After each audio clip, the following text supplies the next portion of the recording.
This sealed-off house on a residential street here yields little trace of the recent bloody events inside. Crime scene tape stretched across the imposing black metal gate, and the cop cruiser stationed outside cannot convey what went catastrophically amiss during a police operation at 238 Francisco I.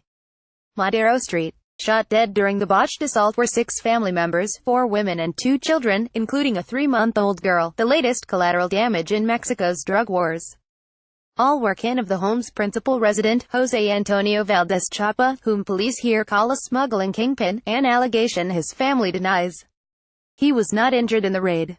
The Mexican press labeled the November 30 incident the Temixco Massacre, after this gritty suburb of 115,000 adjacent to the picturesque tourist haven of Cuernavaca, 2 hours south of Mexico City.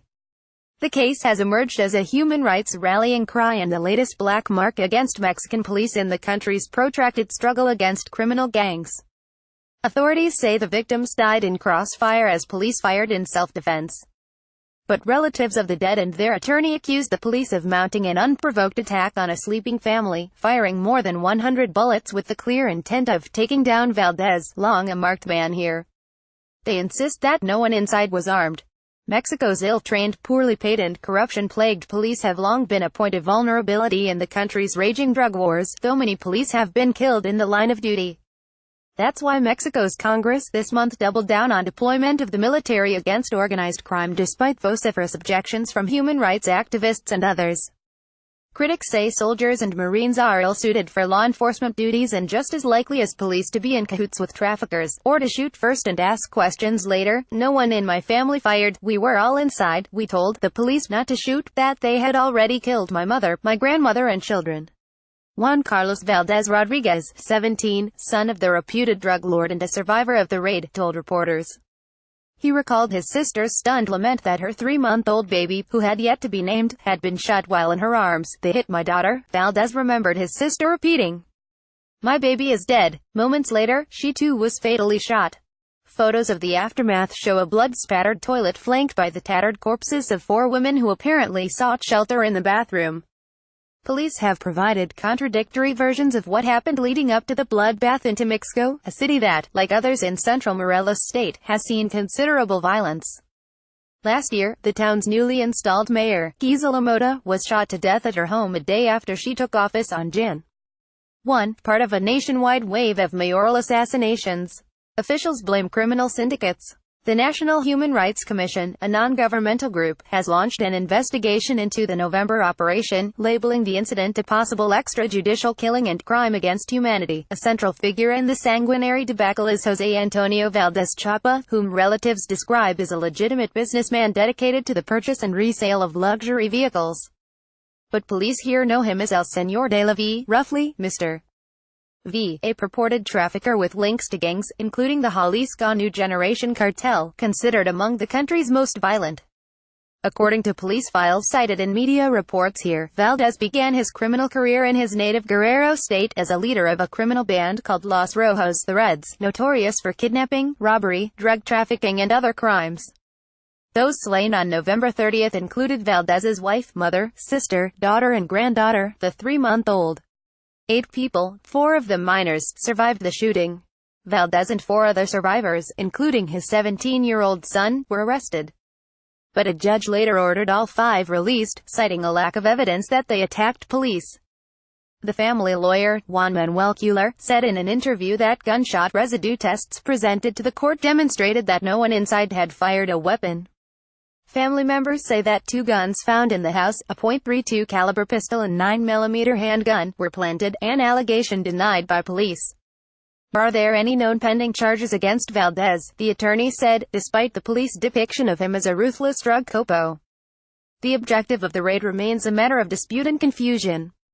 Police deny they targeted Valdez, even though it was the 3rd time in 2 years that authorities raided a residence where he was living, according to relatives and media reports.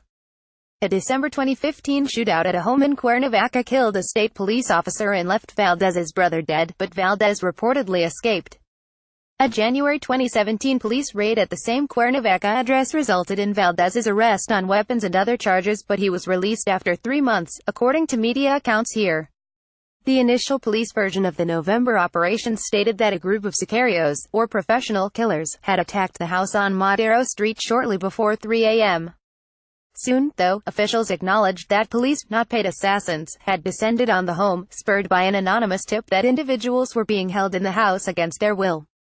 That afternoon, the Morelos State Security Commissioner, Alberto Capella Ibarra, told reporters that police opened fire after gunmen fired on them first. No police officer was seriously wounded, authorities said, though one took a bullet in his flak vest. The shooting went on for 15 to 20 minutes, neighbors say. No captives were found. Capella has long been a figure of controversy.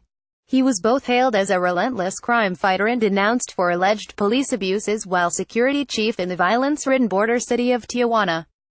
Capella has a similarly mixed record since assuming the security portfolio in Morelos in 2014. Publicly, Capella has defended the police actions in the November incident but vowed to investigate thoroughly. In a radio interview, Capella said his conscience would not permit him to countenance any excess of authority.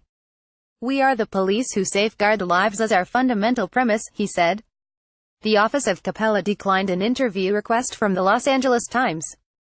The Valdez family views the raid not as a rescue gone awry, but as the latest attempt by police, orchestrated by Capella, to capture or kill Valdez.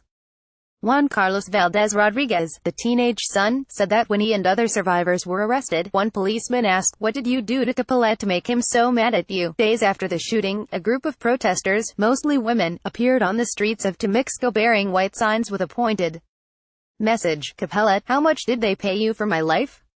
I was only 3 months old." Relatives of the dead and others here are demanding an independent investigation. "Everything the police say is of inconsistencies," said Luis Prechado, 28, who was engaged to marry Valdez's sister, Maria del Rosario Valdez Chapa, 27.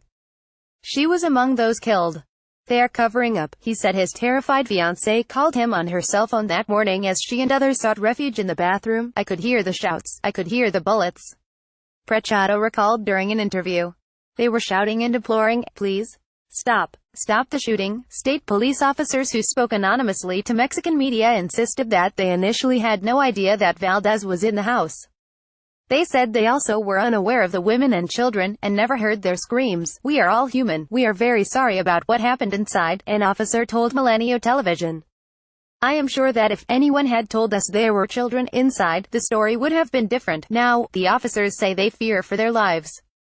So-called narco banners have appeared in town naming the lawmen involved and offering a reward of 100,000 pesos, about $5,000, for their heads. Caption. Cecilia Sanchez of the Times Mexico City Bureau contributed to this report. Patrick.McDonnell@lawtimes.com. Twitter, @PMcDonnell. Mexico Homicide Crime Law Enforcement.